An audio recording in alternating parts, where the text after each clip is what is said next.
XSFM입니다. I, D, W, K.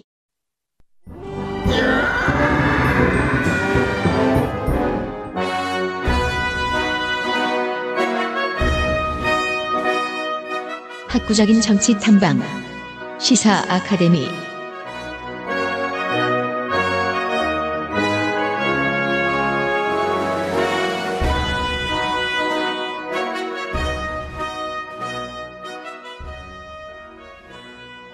(5월) 노동절 다음 주에 시사 아카데미 시간이 돌아왔습니다. 조성주 소장 나와 있습니다. 네, 반갑습니다. 조성주입니다. 네, 눈에 안 띄게 백신을 맞고 왔습니다. 네, 맞습니다. 아까 밖에서도 얘기했지만 요즘 백신이 스위치 동물의 숲 에디션처럼 돼가지고요. 노쇼에 줄 서 계신 젊은 분들 많죠. 승리자가 여기 나와 있네요. 제가 처음 봤어요, 눈으로. 네. 네. 사실 저도 좀 얼떨떨해요. 내가 왜 맞았지? 아까 들었는데 정말 신기합니다. 아직 혼란이라 네. 노쇼를 그냥 막 들어가서 맞고 왔나 봅니다. 네, 전화해서 5분 만에 맞았습니다. 네. 지금 대상이 되시는 청취자 여러분들, 젊은 사람들한테 뺏기지 마시고 이렇게 열심히 맞으시길 바라고요, 백신. 이번 주에는 지금 백신 얘기하려고 조성주 소장이 온 게 아니에요. 한참 뒤에야 눈에 띌 문제입니다.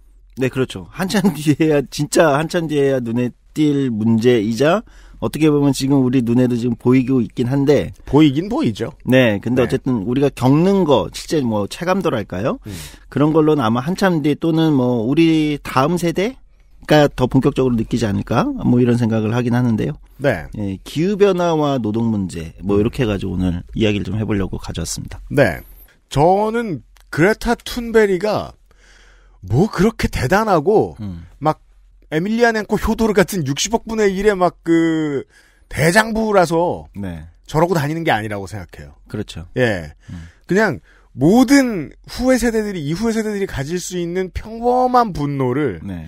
아주 에버리지하게 드러낸 건데 그게 설득력이 있을 따름이에요. 그렇죠. 아마 사회복지 경제 영역에서 세대 간 불평등을 가장 크게 드러내주는 게 이제 연금 문제라고 한다면 네. 전체적인 어떤 시스템이랄까요? 전체 공동체 문제에서 가장 세대 간 불평등을 크게 드러내주는 문제가 바로 기후변화, 기후위기 문제가 아닐까. 야, 이 어른 놈들아, 이런 지구를 물려줘? 그렇죠. 라는 생각은 다 하게 될 거예요, 앞으로 젊은이들이. 진짜 손절이잖아요, 이거야. 기성세대가 진짜 손절하고 나간다는 느낌을 다음 세대가 받을 수밖에 없는 네. 그런 문제이기 때문에 아마도 그렇기 때문에 이제 굉장히 젊은 세대들이 기후변화 문제에 대해서 문제 제기를 하는 것이 훨씬 더 뭐랄까요, 압도적인 설득력이랄까? 그럼요. 그렇죠. 이런 네. 문제가 있는 거죠. 네. 하나의 집이라면 기성세대가 집을 다 쓴 다음에 퇴거를 해야 되는데 네. 이것들이 호더로 살았어가지고 네. 나갈 때 이제 퇴거 청소도 안 하고 나갔다. 그렇죠. 예. 그러면은 이제 무수한 쓰레기 및 벌레, 다양한 환경적 악영향을 뚫고 살게 된단 말이에요. 그렇죠. 이 양반들은. 네. 심지어 그 비용도 다음 세대가 그냥 지게 됩니다. 다 지불해야 되는 거죠. 네. 우리가 그런 얘기 많이 했었어요.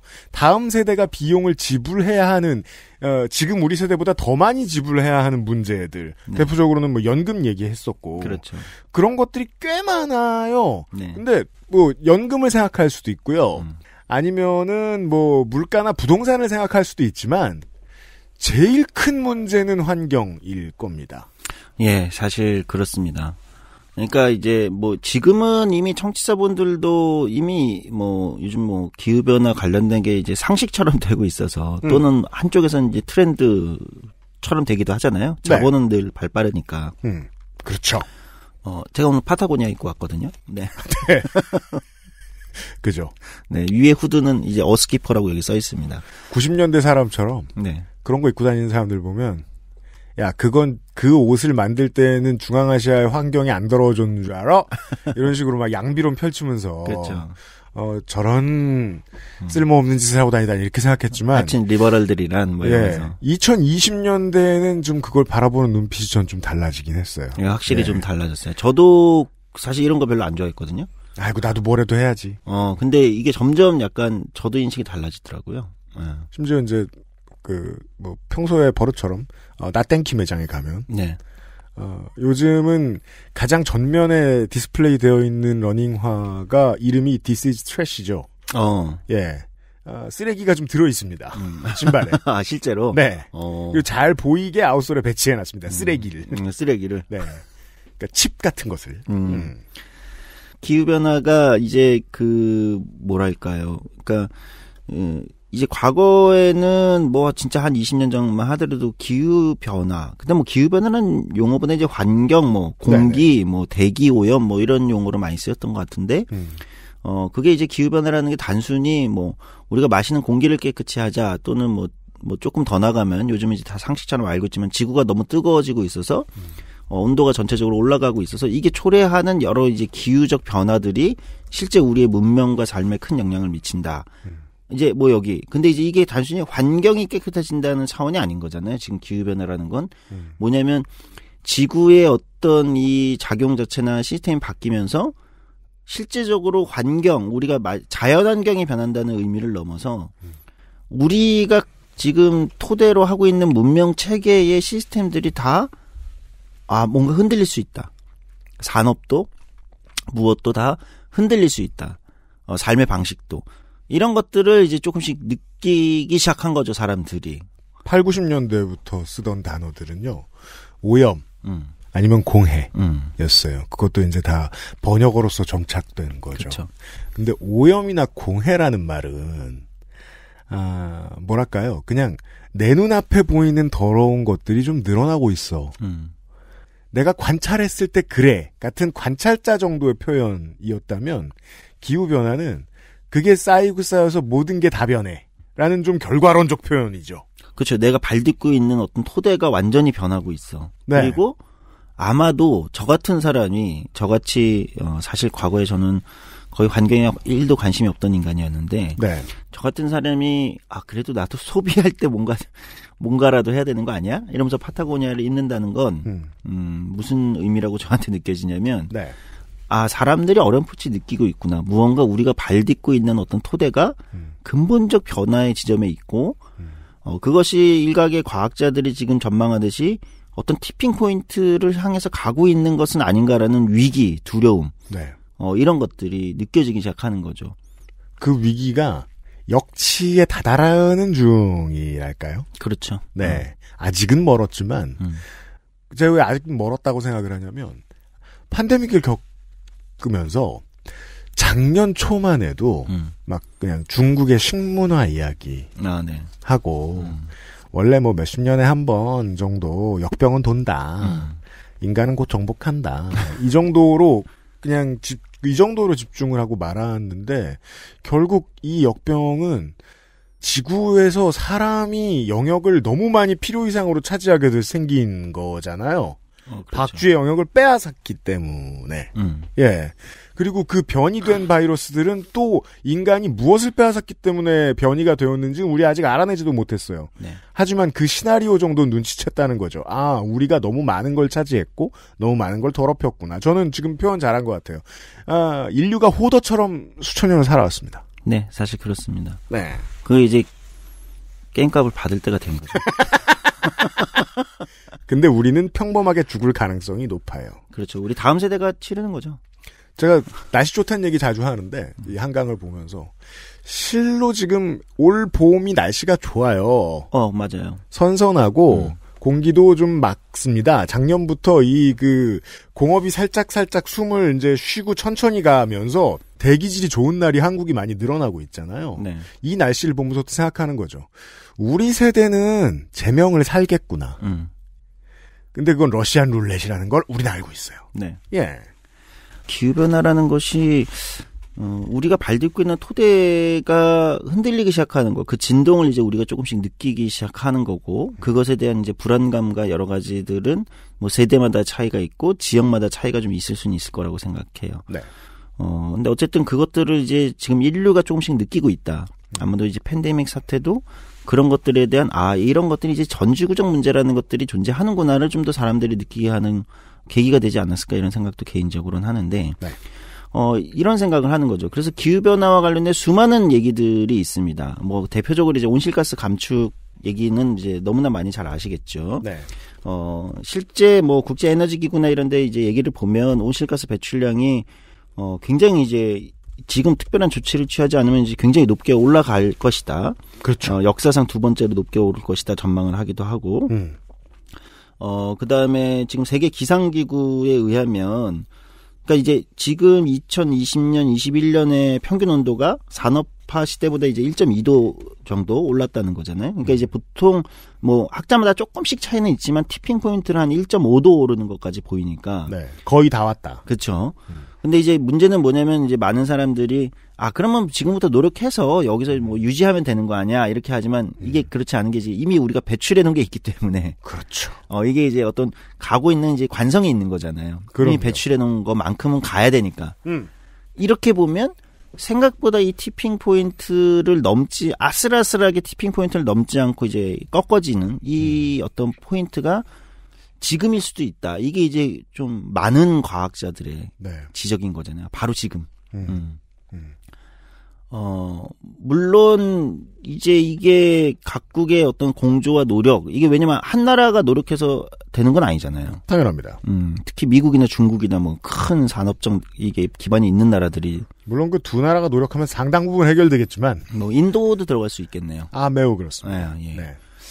그래서 뭐 사실 지금 트럼프 때까지만 하더라도 트럼프야 뭐 기후 변화를 믿지 않는 사람이었기 때문에 네. 뭐 그런 게 좀 적었지만 이제 바이든 행정부 들어서면서부터 이제 또 묘한 건 정치적 어떤 역학관계 변화가 네. 담론이나 전체적인 대응에 굉장히 큰 변화를 가져오는 것 같기도 해요. 얘기가 좀 딴 데로 새는 것 같지만 그냥 트럼프의 안티테제로만 만약에 트럼프 지지자라면 트럼프의 안티테제로만 바이든을 생각하는데 그렇게 보더라도 여전히 기후변화 관련 정책에 의미가 생겨버린다는 거예요. 트럼프가 했던 일을 하면 안 되니까 기후변화에 있어서 좀 더 적극적인 미국으로 돌변했을 수 있죠. 그렇죠. 그것이 전 세계적으로 가져오는 영향력은 굉장히 큰 것 같아요. 매우 그렇습니다. 이게 표를 찍어준 미국 국민들한테 고마워해야 될 일이에요.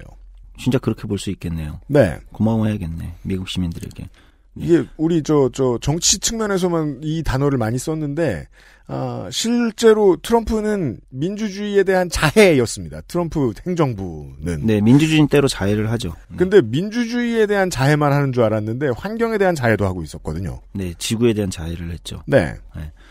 그런데 이제부터 이제 뭐 기후변화의 전체적인 어떤 뭐 우리가 가지는 어떤 문제의식 뭐 그다음에 이런 이제 국제적인 어떤 흐름 이런 것들이야 뭐 뉴스도 워낙 많이 나오고 우리 청취자분들 뭐 대부분 다 잘 알고 계실 거라고 생각해요. 네.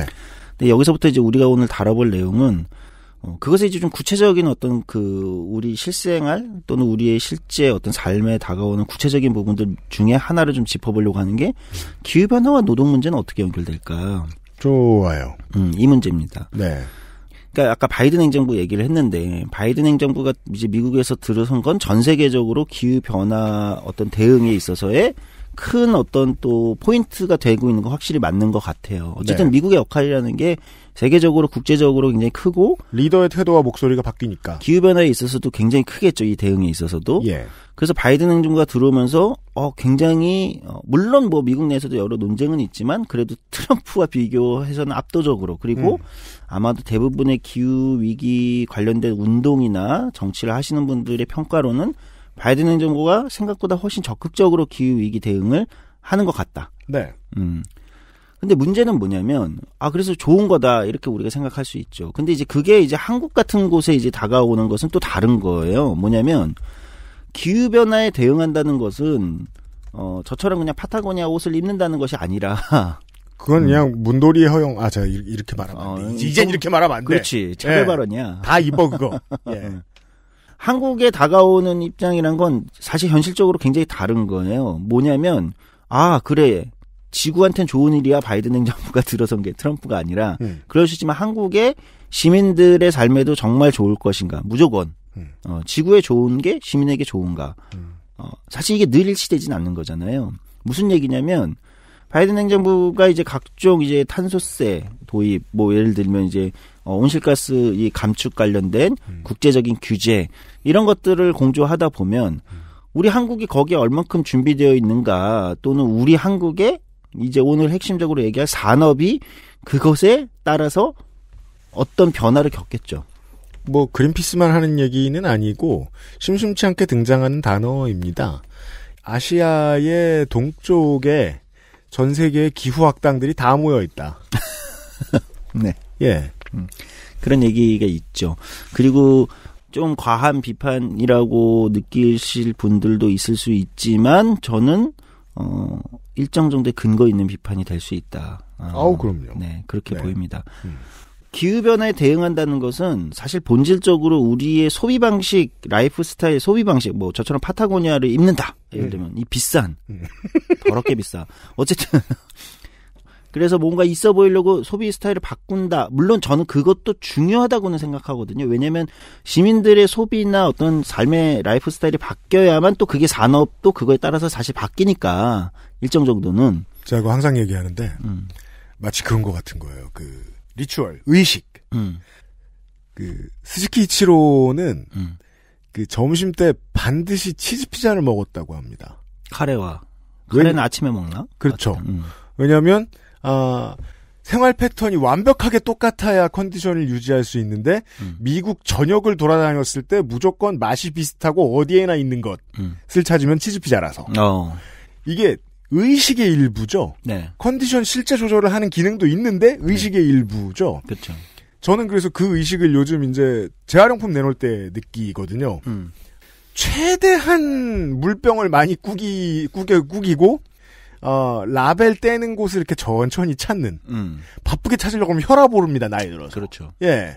이걸 반복하면서 이 행동이 지금 지구한테 끼치는 긍정적인 영향보다 나중에 이런 의식들이 모여서 그 의제를 형성하고 네. 행정을 직접적으로 움직이는 어떤 주제의식을 그 단체가 만들어낼 때, 네. 커뮤니티 전체가 만들어낼 때, 네. 한 방울이라도 도움이 되거든요. 그렇죠. 한 방울 이상의 도움이 돼요. 예. 굉장히 중요한 변화가 있는 게 행정이 변하게 되고, 왜냐면 어쨌든 우리가 민주주의를 하고 있기 때문에 그런 의식에 참여하는 시민들의 행위에 정치가 반응하게 되고, 네. 그렇죠. 정치는 어쨌든 그런 것들의 각종 행정적 규제와 산업적 규제를 할 수가 있기 때문에 정치가 사실 그걸 하라고 있는 거니까. 그냥 제 몸에 그 습관이 배게 하는 것으로서 대단한 꿈을 꾸고 있진 않지만 그냥 의미를 계속 작게나마 두려고 하는 거예요. 그것이 그리고 나아가서 산업의 일정 정도의 변화를 추동하기도 하죠. 예. 네.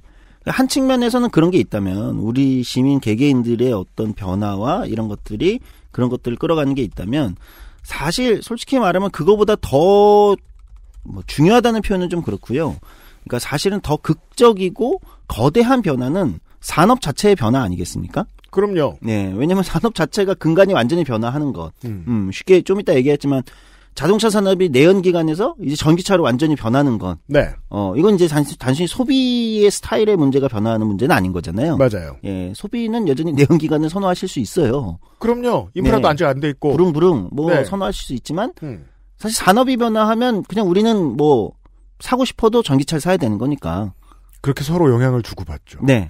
산업을 추동하는 사람들의 패턴도 있을 수 있어요. 네. 막 비건 고기를 만들고 제가 지금 말씀드린 물론 정부의 시책도 있지만 사람들이 계속해서 관심을 가지고 있으니까 물병의 라벨을 없앤다거나 네.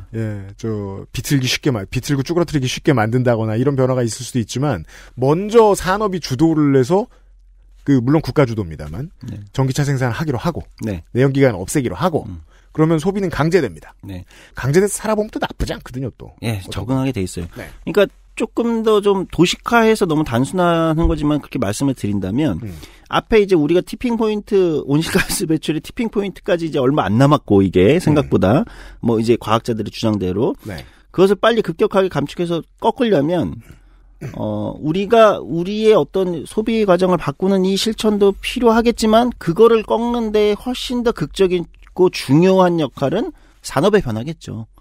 그렇죠. 산업이 크게 빨리 극적으로 변화해야 이 티핑 포인트까지 가는 거를 빠르게 꺾을 수 있고 그렇죠. 하는 거겠죠.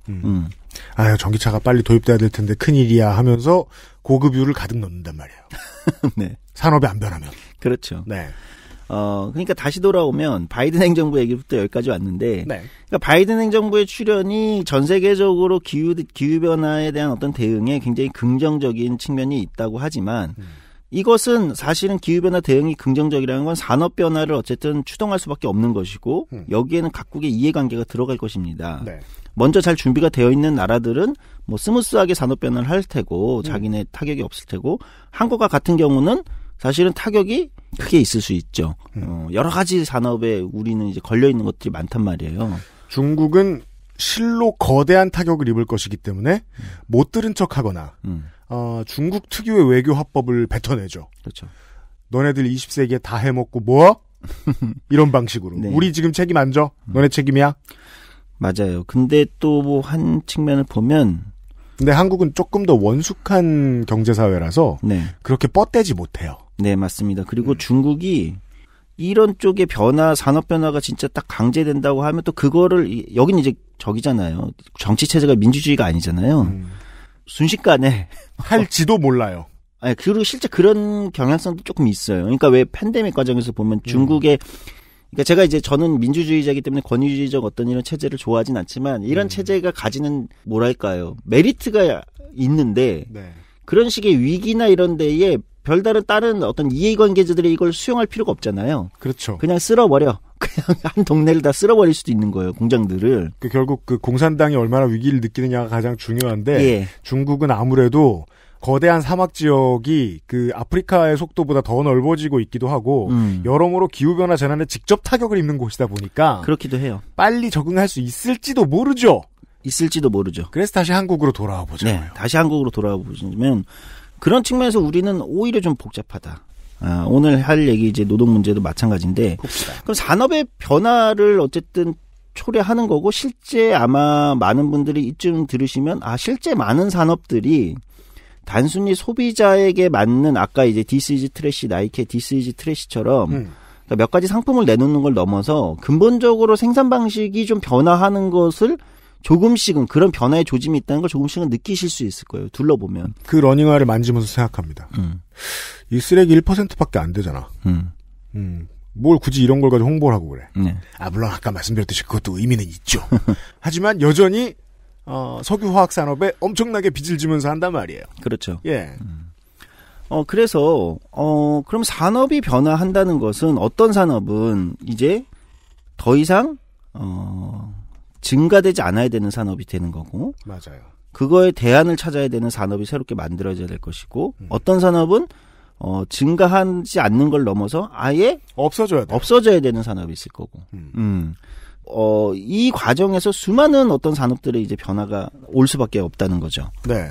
산업이 나타나고 사라진다라고만 생각하면 그냥 시뮬레이션 게임 같습니다만 해당 인더스트리를 이루고 있는 노동자들이 우르르 운명이 바뀝니다. 삶이 다 변하는 거죠. 네. 네.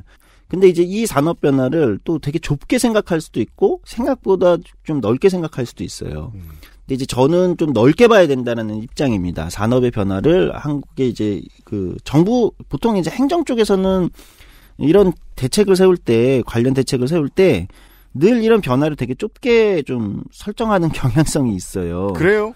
행정은 늘 좀 뭐 대상이 구체적이어야 되고 뭐 이런 거잖아요. 지원 정책을 하든 규제를 하든 대상이 구체적이어야 될 거 아닙니까? 그렇죠. 그러다 보니까 늘 좀 이게 그 뭐랄까요? 칸막이가 명확해야 돼요. 딱 구분하는. 근데 우리 실제의 삶과 경제는 그렇게 구분선이 명료하지 않잖아요. 그러니까 예를 들어볼게요. 좁게 보면 대표적으로 기후변화 때문에 이제 지금 사라져야 될 또는 줄어들어야 될 변화해야 될 대표적인 산업은 발전 산업들이 있겠죠. 그렇죠. 예, 석탄화력. 뭐 이건 싹 다 줄여야 된다. 네. 점점 줄여야 된다. 그럼 이제 이걸 줄이기 위해서 이걸 줄이면 전기를 어떡하지? 산업전기나 가정용 전기를 어디서 대신하지? 뭐 그러면 이제 뭐 재생에너지 뭐 이런 게 있겠죠. 이쪽 산업은 이제 늘어나야 되는 산업이겠죠. 네, 그렇죠. 어쨌든 발전, 석탄, 화력 이런 게 있고 석유, 화학, 네. 정유 뭐 이런 사업들. 이거 사실 규모가 큽니다. 대한민국 GDP에서도 차지하는 비중이 크고요. 네.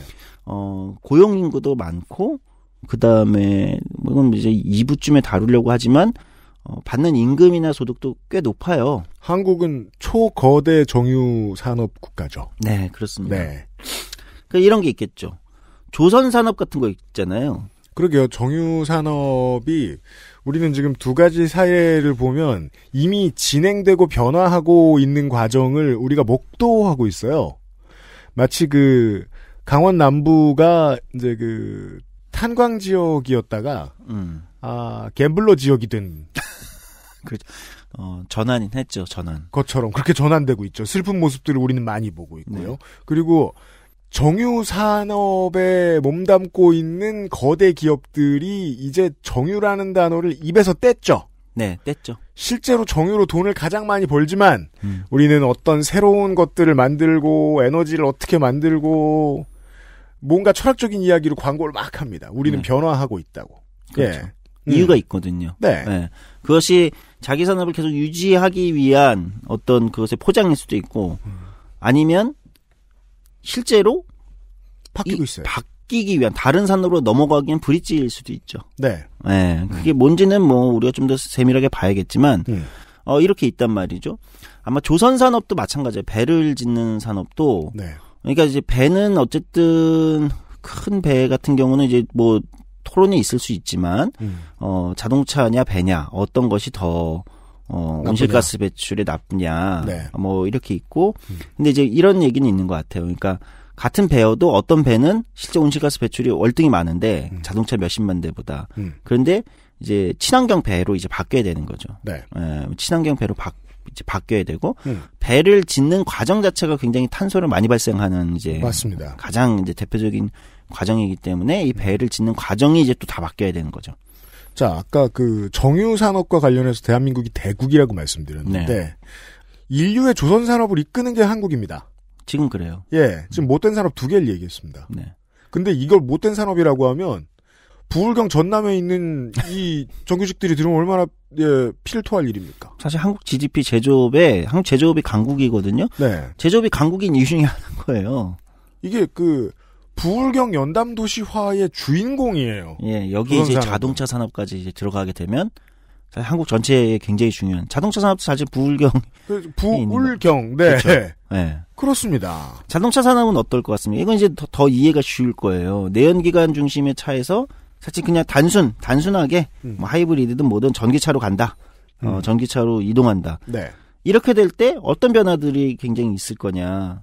일단 뭐 해당 그 완성차 업체라고 얘기하는 현대기아차에 해당 업체에 일하는 노동자들의 노동 형태가 바뀔 수밖에 없겠죠. 그럼요. 네. IBK 경제연구소 자료에서 가져온 건데 지금의 내연기관 차가 전기차로 전환될 시 부품이 사라지는 게 있을 거잖아요. 그러니까 왜 사라지는 부품을 얘기하면 이제 새로 들어오는 부품도 있겠지만 기존 내연기관 차보다 부품 수가 적단 말이에요. 한 대의 자동차를 만들어내기, 하나의 모델을 만들어내는 데에는 수백 수천 개의 회사가 관여하게 돼요. 그렇죠. 부품사들의 이제 문제가 있겠죠. 있습니다. 자동차 회사는 메이저리그에서 그 감독님을 매니저라고 부르듯이 네. 실제로 매니저죠. 매니저. 네. 큰 자동차 회사는. 맞습니다. 처음부터 끝까지를 다 만드는 회사가 아니라. 네. 그래서 몇 개의 수백 개의 업체들이 그동안 하던 걸 다 버리거나 아니면 자기들이 버려져야 할 운명에 처할 겁니다. 내연기관과 직관돼 있는 현재까지는 핵심 기업들이. 그렇죠. 사실은 한 산업이라는 것은 우리가 산업하면 뭐 예를 들면 자동차 산업 이렇게 하면 현대 기아차 예를 들면 이게 자동차 산업이 아니라 현대 기아차는 아까 얘기했듯이 매니저 완성차 업체고 현대 기아차를 먹여 살리는 기업들이 주인공입니다. 1차 벤더, 뭐 2차 벤더, 네. 뭐 2차 하청 뭐 이렇게 얘기했듯이 또는 이 자동차를 하나가 만들어지기 위해서 필요한 부품에 관련된 수많은 업체들이 연결된 이 가치사슬을 우리가 자동차 산업이라고 얘기하는 거죠. 그러니까 이제 내연기관 차가 전기차로 전환될 때 부품에 어떤 차이가 있냐? 이제 IBK 경제연구소 자료를 보면 일단 엔진 없잖아요. 그렇죠. 네, 엔진 가솔린차 보통 엔진에 6,900개의 부품이 들어간다고 합니다. 그러니까 6,900개의 부품이 없어지는 거예요. 네. 구동 전달 부품 5,700개가 이제 가솔린차에 들어가는데 전기차로 가면 2,100개밖에 안 필요해요. 네. 차체는 뭐 똑같이 차체는 어차피 있어야 되니까. 그렇죠. 제동 뭐 브레이크 뭐 이런 거 다 있어야 되니까. 네. 전장품 이렇게 얘기하더라고요. 맞아요. 가솔린 차는 3,000개 정도 들어가는데 전기차는 한 2,100개. 당장 우리가 이제 방송에 어울리지 않는 단어. 20대 때 이제 잘 나가는 친구들을 만나면 꼭 아반떼를 사서 아반타도르를 만들죠. 뭔지 아세요? 모르겠네. 쉽게 말해서 양카.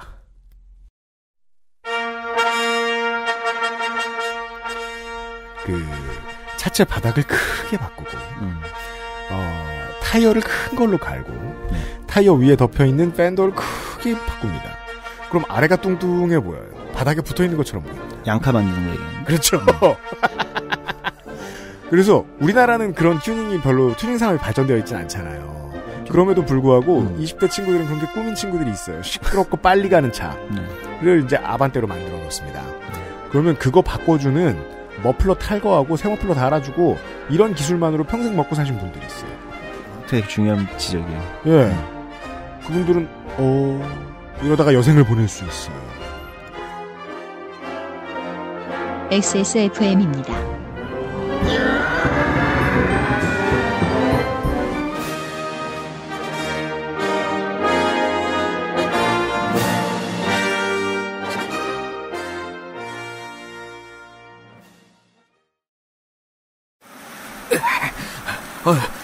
이봐. 미안해. 내가 잘못했다고. 그냥 남들 쓰는 대로 아무거나 쓰면 되는 줄 알았는데 당신이 이렇게 힘들어할 줄은. 진짜야. 그런 게 있는 줄 나는 몰랐다고. 그렇다고 이런 식으로 나한테 이별의 통보를 하는 거야? 가지마. 이제부터 잘할게. 남은 거라도 지켜야지. 정말이죠? 이젠 내 머리카락 지킬 수 있는 거죠? 구스베리 추출물로 모근을 더 건강하게, 자연 유래 성분으로 자극 없는 세정력, 뛰어난 보습 효과와 영양 공급까지. Big Green. 이젠 탈모 샴푸도 빅그린 헤어로스 샴푸. 사람들은 면역 과민 반응을 잘 알지 못합니다. 그러나 우리가 말할 수 있는 것은 단 한 가지. 알렉스는 면역 과민 반응 개선에 도움을 줄 수 있는 건강 기능식품입니다. 혹시 광고를 듣고 계시는 본인이 면역 과민 반응이라고 생각하신다면 알렉스가 당신에게 도움이 되어 드릴 수 있다는 말이죠. 비싸서 안 사시겠다고요? 그럼 당신이 지금까지 그것 때문에 쓴 비용이 얼마인지 계산해 보세요.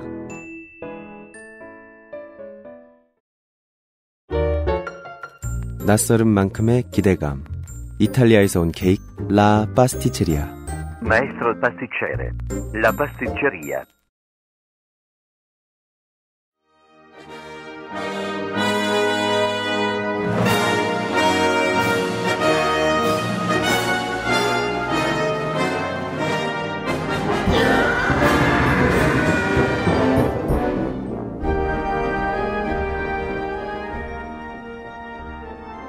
제가 지금 요거 얘기하고 사실 비슷한 얘기를 하려고 하는데 정확하게 짚었어요. 네.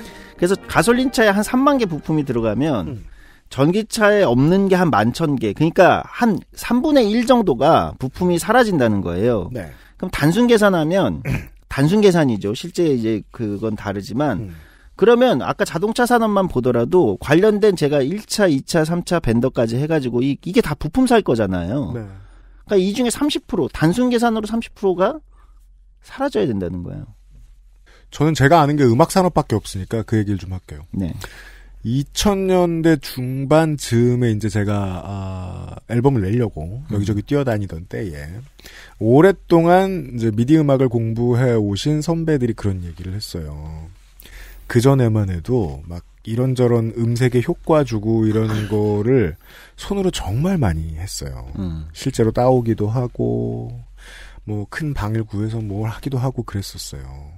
어떠한 효과를 주는 데에 특정한 기술이 필요해서 그런 기술이 있는 사운드 엔지니어를 막 우대해주고 그랬어요. 그랬다가 2000년대 중후반부터 프리셋들이 엄청 많이 나오는 거예요. 기계가 거의 모든 것을 소프트웨어로 해주기 시작한 거예요. 그렇죠. 제가 그래서 그 상징적인 말을 그 엔지니어 선배한테 처음 들었어요. 이제까지 내가 살아온 의미는 무엇일까 고민하고 있다. 네. 이거를 버튼 하나 눌렀더니 핫키 하나 눌렀더니 다 해주더라. 내가 평생 배워온 것을. 네. 산업의 변화는 자연재해죠. 노동자에게는. 네. 예. 그러니까 지금 이제 UMC가 얘기를 드렸듯이 이게 이제 보통 그 한 축에 우리가 큰 산업 변화를 지금 추동하는 두 가지 흐름이 있는데 한 축은 기술 발전일 거예요. 네. 그렇죠? 그리고 나머지 한 축이 지금 우리가 오늘 논의하는 기후 변화로 인한 이 산업 변화가 기술 발전으로 인한 산업 변화만큼이나 규모가 크다는 거예요. 그러니까 자동차 부품 제조업 전체로 보면 이 연구소의 자료에 따르면 2,886개 정도의 기업이 영향을 받는다는 거예요. 그러니까 부정적 영향을 받는다는 거죠. 줄어들거나 없어지거나. 게다가 언젠가 소멸한다도 아니에요. 날짜를 받아놨어요. 사실 그게 더 큰 문제인 거예요. 데드라인이 있는 거예요. 이 압력이 엄청나게 센 이유는 그게 이제 국제적인 어떤 그 자동차 판매 과정에서 무역 과정에서 사실 굉장히 큰 압력으로 이미 작동하고 있고 그러니까 자동차 완성차 업체들은 빠르게 변화해야 되는데 이 변화 속에서 이 부품 업체들의 문제들 그리고 여기는 다 이게 지금 2,886개라고 제가 얘기했는데 네. 2,886개 정도 예측되는 이 부품 업체만 자동차에서 근데 여기에 고용된 사람들의 규모도 어마어마할 거고 한국은 지금 아직 확정이 안 됐습니다만 최초에 내놓기는 2035년까지 내연기관 자동차를 퇴출시킨다라고 했었고 작년 말에는 아마 여당 발의였을 겁니다. 국내 판매를 전면 금지하는 걸 2030년으로 당기는 법이 나왔어요. 네. 이 회사들의 수명이 9년 남은 거예요. 그러니까요. 근데 여기서 다시 하나 더. 이건 되게 좁게 본 거예요. 제가 아까 한참 전에 얘기했는데 이거 산업 변화를 되게 자동차에서 좁게만 봐도 부품업체만 봐도 이런데 넓게 보면 바로 지금 아까 UMC가 얘기한 양카. 네. 튜닝 산업. 튜닝 산업. 단순히 그 카센터. 어떻게 될까요? 카센터. 자, 작은 카센터, 대리점들까지 신경을 지금 못 쓰겠습니다. 숨이 차요. 작은 카센터에서 평생을 같은 재주로 먹고 살 수 있었던 장인들. 네. 자동차 장인들. 예. 소위 기름밥이라고 합니다. 네. 그 단어부터 흔들립니다. 그렇죠. 이젠 기름밥이 아니에요. 모터밥이죠. 그렇죠. 예. 다른 밥을 먹어야 돼요. 그럼 이제 나이 60이 다 된 60이 넘은 이 카센터에 이 장인분이 지금부터 이제 전기차 이거 해가지고 전환해서 전직 훈련 받고 기술 배워서 네. 나오는 전기차들의 그만큼의 숙련도와 기능은 기존만큼의 그걸 가지고 할 수 있을까? 모두가 출발선에서 시작했기 때문에 경쟁자도 또 엄청 많을 거예요. 그게 할 또 수도 문제죠. 있겠지만. 네. 네. 지금 이런 식의 산업 변화에는 우리 지금 카센터 같은 건 안 들어가 있는 거잖아요. 그렇죠. 그러니까 이렇게 보기 시작하면 어마어마한 산업 변화, 자동차 산업만 하나만 보더라도 전기차 하나만 보더라도 생각보다 굉장히 큰 규모의 산업적 변화가 있을 수밖에 없다는 거죠. 그 노동자의 숙련도에 더해서 그의 자아 실현의 기회와 그의 경제적 여유를 다 두고 인류가 앞으로 나가야 돼요. 네. 그러네요. 근데 어쨌든 인류가 앞으로 지금 아까 이제 제일 우리 초반부에 얘기했지만 인류가 지금 앞으로 나아갈 수밖에 없는 상황이고 그것에 대한 압력은 점점 세지고 한국은 그 압력을 되게 세게 받는 나라란 말이에요. 겁나 빡센 산업들을 선도하는 국가니까요. 바로 그 산업들에 우리가 집중해 있기 때문에. 우리가 무슨 금융 허브로 먹고 사는 데면 조금 다를 수 있어요. 이 변화의 폭이. 근데 어쨌든 한국은 여전히 제조업 등등등이 굉장히 주력이 돼 있고 여기 플러스 이제 최근에 이제 IT나 이런 것들이 붙는 건데. 싱가포르는 똑같겠군요. 거긴 금융허브니까. 그렇죠. 다르죠. 산업 구조가 다르잖아요. 지금 잠깐 반짝해서 물론 대단한 변화입니다만 요 몇 년 사이에 경남의 조선산업이 다시 화랑을 되찾았습니다. 네. 근데 그 전에 막 팔이 날리는 모습을 우리가 봤단 말이에요. 그때는 곧 올 수도 있어요. 곧 올 수도 있어요가 아니라 곧 올 거예요. 네. 그러니까 자동차 산업만 해도 그런데 이게 이제 그 온실가스 배출 문제나 이제 탈탄소 경제라고 보통 얘기하죠. 탄소 배출을 줄이는 산업으로 지금 그 탈탄소라는 게 탄소를 줄이는 게 우리가 그 아이폰 사면은 이제 충전기 안 주는 것처럼 그건 그냥 탈충전기예요. 네, 그런가요? 어쨌든 충전기 유료화. 네. 이게 단순히 자동차 산업, 조선 산업만이 아니라 어마어마하게 사실 다른 산업에서도 비슷한 게 사실 변화들이 다 지금 있을 수밖에 없는 거예요. 왜냐하면 실제 그게 단순하지가 않은 게 어쨌든 탄소 배출 관련된 거를 그 산업에서 최대한 줄였다는 걸 점점 인증하고 증명해야만 무역이나 수출이나 수입에서 어쨌든 우위에 서거나 아니면 통과할 수 있단 말이에요. 점점 그렇게 간다는 거죠. 그러게요. 그리고 전체적인 탄소 배출량은 이게 자동차나 조선산업, 발전산업만 규제한다고 되는 건 아닐 거잖아요. 그럼요. 그래서 전체적인 산업의 큰 변화들이 기후변화에 대한 대응은 어쨌든 탄소를 줄이는 거기 때문에 이 대응 과정에서 산업 변화는 기술 발전, 디지털 기술 발전에 이러한 변화의 규모만큼이나 사실은 있다고 볼 수밖에 없습니다. 둘은 아주 밀접한 관계를 가지고 서로에게 영향을 주면서 그렇죠. 어떤 노동자들을 탈락시킬 것입니다. 네. 네. 그래서 이 산업 전환 과정에 사실은 기후변화나 대응 이런 걸 오랫동안 운동해오고 고민해왔던 분들이나 노동에서 뭐 눈 밝은 분들은 일찌감치 사실은 뭐 유럽이나 이런 이제 노조들이 주도하기도 했는데요. 일찌감치 이 전환은 불가피한데 전환 과정에서 노동을 어떻게 할 거냐. 그러면 석유, 발전 산업이 줄어들어야 되는데 줄어든다는 건 기존의 노동자들이 어떻게 된다는 얘기냐. 해고된다는 얘기냐. 네. 그러니까 이들의 피해를 보아서는 안 된다. 그렇죠. 그러니까 그 산업이 유지돼야 된다는 건 아니에요. 정치적으로 좀 더 그럴듯한 단어로 바꿔볼까요? 피해를 최소화해야 한다. 네. 네. 최소화하고 이들에게 피해가 가지 않고 이들이 다른 쪽으로 자신의 고용과 여러 가지 어떤 안정적인 어떤 소득을 통해서 전환될 수 있어야 된다. 그래서 탈탄소 경제로에 이것을 보통 뭐라고 불렀냐면 정의로운 전환이라고 우리는 개념이 이제 등장하기 시작했던 거죠. 정의로운 전환. 노동권에 있어 정의로운. 그렇죠. 그러니까 네. 노동의 개념이 들어가 있는 거예요. 정의로운 전환이란 그러니까 이 전환이 우리가 기후변화로 인해서 전환을 해야 되는데 이 전환이 또 다른 불평등이나 피해를 만드는 것이 아니라 불평등을 완화하고 그렇죠.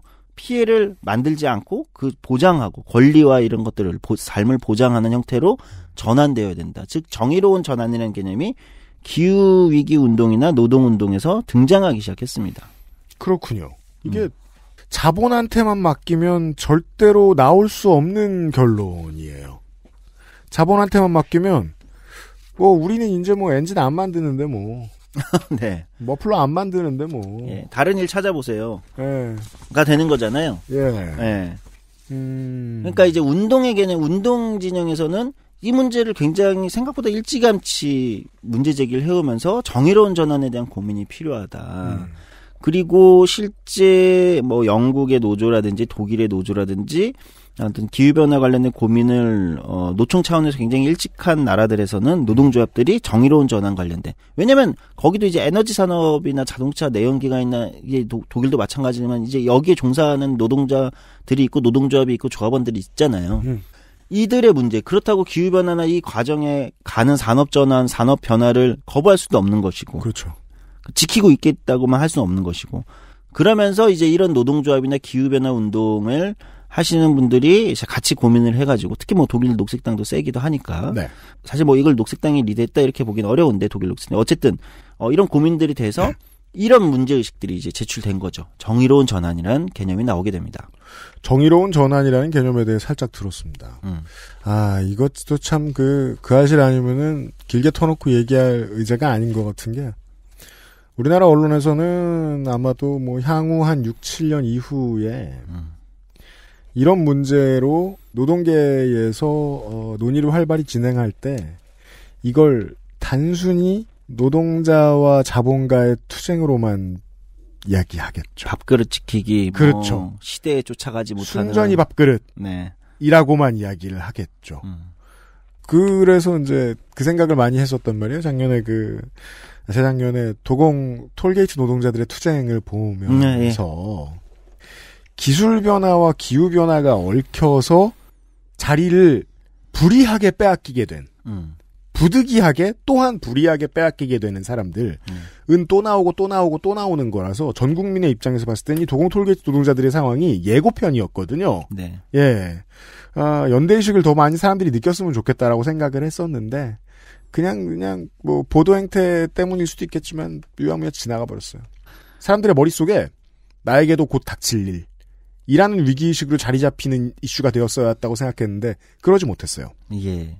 그러니까 기술 변화로 인한 그 산업 변화와 어떤 고용 일자리의 변화가 생각보다 사람들한테 체감이 덜 됐던 거죠.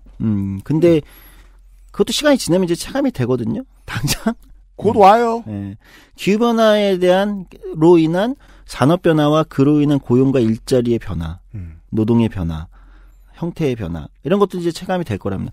저는 계속 아까도 잠깐 얘기했지만 팬데믹이 그런 식의 어떤 변화가 우리의 실생활에 있을 수 있다는 것에 대한 그러니까 완전히 다른 이슈긴 하지만 팬데믹이 네. 일정 정도의 체감도를 높였다고 생각해요. 만약에 저는 그래서 아마 톨게이트 그게 팬데믹 이전이었잖아요. 팬데믹 이후였다면 네. 사람들의 체감도 좀 달랐을 수도 있겠다. 이거 완전 혼자 개인적인 어떤 그 추상입니다. 아니에요. 저는 좀 동의해요. 왜냐하면 팬데믹 이후에 택배 노조가 쌓아올린 공헌이 눈부십니다. 그렇죠. 근데 그렇게 할 수 있었던 가장 중요한 이유는 아주 대한민국에서 이례적으로 여론이 꾸준히 택배 노조 편을 들었거든요. 네. 에센셜 워커에 대한 중요성의 인식이 좀 깊어졌달까요, 국민들이? 그렇죠. 저는 그렇게 믿고 싶어요. 회장도 그렇게 믿는 것 같고요. 네, 맞습니다. 네. 이 오늘 논의의 마지막 쯤에 이제 에센셜 워커 관련된 것과 이 팬데믹과 이런 경험들이 어떻게 정의로운 전환과 연결될 수 있는지 뭐 이런 것들을 좀 얘기를 하려고 하거든요. 예. 네. 그래서 우리가 지금 정의로운 전환 이야기까지 어쨌든 왔습니다. 네. 그래서 지금부터 또 한번 짚어봐야 되는 건 이제 구체적으로 그래서 정의로운 전환, 즉 기후변화로 인한 산업변화와 이 위기를 대응하기 위한 산업변화와 이로 인해서 초래될 고용과 일자리 등등의 변화라는 여기에 더 정의롭게 대응하는 정의로운 전환의 이제 구체적인 우리가 고민, 이제 그것을 할 때가 됐다. 그러니까 지금까지는 정의로운 전환이 이제 전체적으로 기후위기 운동에서도 약간 원칙 같은 거 있잖아요. 아직 구체화되지 않은. 원칙, 이렇게 가야 된다. 원칙. 그리고 이 과정에서, 전환 과정에서 몇 가지 세부적인 원칙, 요 정도까지였는데, 이제 우리가 잠깐 다뤄봤지만, 이제 눈앞에 닥치고 그러니까요. 있는 문제고, 예. 사실 지금도 그런 변화가 있고, 그런 고용 일자리의 변화가 있는데, 사실 우리가 그것을 아직 우리 사회가 제대로 정의롭게 전환하고 있지 못한 걸 수도 있어요. 다시 자동차. 저도 이게 관심이 생겨가지고 꽤 길게 좀 파봤던 건데 결국은 다들 그렇게 예측하는데 동의를 하는 것 같아요. 우리가 요즘은 이제 그 마트에 가면요. 전기차를 바로 그 자리에서 계약할 수 있는 코너들을 볼 수 있어요. 그 또 전기차 또 그 시내 주행만 하는 작은 차들 있잖아요. 아, 네네네. 그쵸. 예, 한 사람 타고 뒤에 짐 싣고 뭐라고도 하고. 네. 그런 차들이 꼭 땡이지 같은 우리가 아는 르노 브랜드 그런 유명한 브랜드 아니고도 또 중국 사람들도 있고 알 수 없는 새로운 브랜드들로 써있는 뭐 1,000만 원 이하 뭐 그 이상 정도의 싼 가격에 바로바로 사갈 수 있는 그런 게 마트에도 팔아요. 네. 접근성이 엄청 좋아졌어요. 얼마나 좋아졌냐면 알리익스프레스에서 시킬 수 있어요. 쿠팡에서 시킬 수 있고. 그래요? 근데 그 브랜드들이 우리가 아는 독일 3사, 미국 차, 한국 차, 일본 차 브랜드가 아니에요. 당최 모르겠는 브랜드예요. 저는 이 어색함을 90년대까지 워크맨 브랜드 몇 개밖에 안 되다가 2000년대 들어와서 국산 MP3가 대중화된 다음에 이걸 간단한 원리로 바뀌었다는 걸 안 다음에 중소기업들이 이 MP3 플레이어를 마구 만들어냈거든요. 네, 그렇죠. 그거랑 똑같이 예상하더라고요, 전문가들이. 이제 자동차는 RC카처럼 만들기 쉬워지기 때문에 대형 자동차 브랜드의 해체는 코앞이다. 그러면 노동을 어떻게 하겠느냐는 거죠. 이 문제를 울산의 노동자들이 노동계에서 네. 지금부터 구체적으로 고민을 하고 있는가가 제 궁금증이에요.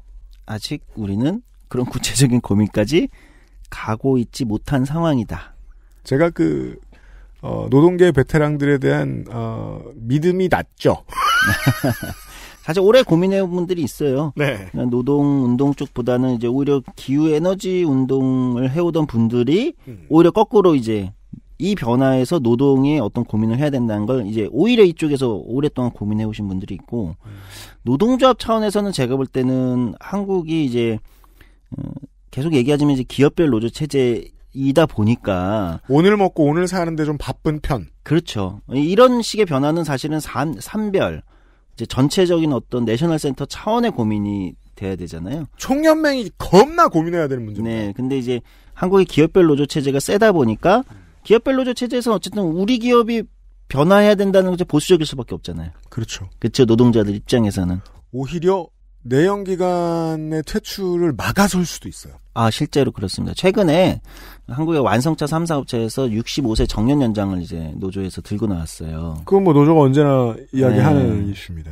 그러니까 이제 만약에 지금 5년이면 앞으로 6, 7년에 사실은 자동차 산업에서도 대표적으로 이제 산업 변화가 제일 클 텐데 정년 연장이 어떤 의미를 가지는가. 사실 이런 토론을 우리 노동운동이나 한국 사회는 제대로 해보지 못했죠. 그죠. 그냥 이제 고용 안정이라는 측면에서만 우리는 늘 토론을 해봤지 그것이 가지는 의미. 그분들이 그렇다고 지금 이제 곧 60 정년을 맞으시는 분들이 65세로 가면서 전기차를 다 하실 건 아니잖아요. 노동계의 몇 가지 이슈들의 특징입니다. 조금 답답한. 당위성이 거기에 있다고 성경처럼 써놓고 그 다음에 고민을 안 하는 것들이 좀 있어요. 그렇죠. 예. 자, 그래서 이제 본격적으로 이제는 뭐 다는 아니지만 정의로운 전환에 구체적으로 고민해야 되는 과제들. 네. 좀 전에 뭐 중소기업 얘기도 나왔고 등등등이 있는데요. 이 부분들을 이제 좀 짚어볼 필요가 있을 것 같습니다. 좋습니다. 네. 그 앞을 얘기하는데 1시간을 써버렸네요. 내일 시간에 예고를 합시다. 네. 전 무슨 말씀하실지 몰라요. 예고하세요. 네, 내일 그런 얘기를 할 겁니다. 일반적으로 이게 지금까지는 원칙 정도 수준에서 얘기가 됐다. 고용과 소득과 일자리가 보장되어야 된다. 적정한. 그런데 고용과 일자리와 적정한 소득과 노동이 보장되어야 된다는 게 구체적으로 무슨 말이냐. 예를 들면 우리가 정의로운 전환, 이 산업 변화 전환을 잘 준비해 가지고 이제 뭐 자동차 부품 회사 A에서 일하시는 분이 이제 전기차에도 새롭게 또 만들어져야 되는 부품이 있을 수 있잖아요. B사로 이제 가셔야 됩니다. 네. 그래서 전직 훈련도 받으시고, 뭐 한 6개월 받으시고 해가지고 갔어요. 그러면서, 그래. 거기 가서도 내가 이제 일자리가 고용이 보장되는 거잖아요. 여기까지 대부분 오케이. 네. 근데 사람들한테, 실제 현실에서는 어떠냐, 이게. 사람들한테, 이제 A사에서 B사로 옮겨야 돼요. 하면, 사람들 제일 먼저 물어보는 게 뭘까요? 해당 노동자가. 거기 얼마 주는데? 얼마 줘? 거기 복지가 어떻게 되는데? 사실 현실에서 제일 닥치는 일자리 문제라는 건 단순히 나의 고용이 보장된다는 문제를 넘어서 있죠. 실제 그거보다 더 중요한 문제는 얼마를 받고 어떻게 일하고 어떤 복지가 있고 이런 거잖아요. 어떤 일을 하고 또는 심지어 여기에 그 일자리가 내가 사회적으로 어떤 존중감을 받는 일자리인데 나 개인에게도 사회적으로 존중을 받는 일자리야. 네. 사실 이게 중요하기 때문에 우리가 취업 경쟁이 일어나는 거고 수많은 지금 일자리를 둘러싼 수많은 쟁점들이 일어나는 건 현실의 문제는 진짜 문제는 이거잖아요. 요즘 느끼는 건데요. 노동권에 대한 이야기들은 정치적으로 진보적인 이슈라고만 사람들은 흔히 생각하지만 제가 관찰한 노동권 사수의 문제들은 대부분 사람들은 보수적으로 접근합니다. 방금 말씀하신 대로 얼마죠? 네. 이런 게 바뀌면 불안하지 않아? 예를 들어 이제 작년에 경비 노동자들의 처우 개선에 대한 이제 실험과 연구에 대한 이야기를 저희 방송에서 해드렸을 때 실제로 이 일을 하셨다는 분들과 그리고 필드 리서치를 하신 노무사분들의 이야기가 다 하나 같았거든요. 이러면 내 일자리가 더 불안해지지 않을까? 안 해본 걸 하는 건 무서워요. 그럼요. 실제로 이 변화의 작업에 조성수 소장이 직접 참여했던 TBS 작가들과 노동자들의 정규직화 하기 전까지만 해도 불안해했어요. 하니까 좋은데 맛보기 전까지는 이게 좋은지 모르거든요. 그렇죠. 그 전까지는 보수적이 돼요. 내가. 진보의 손을 안 대려고 해요. 노동권 지키기는 그렇게 변할 때가 있어요. 그런 날이 많은 사람들한테 곧 닥칠 거예요. 맞습니다. 그때 어떻게 할까? 네. 내일 다시 얘기를 해보겠습니다. 네. 시사 아카데미 목요일 순서였습니다. 조성수 소장 수고하셨어요. XSFM입니다.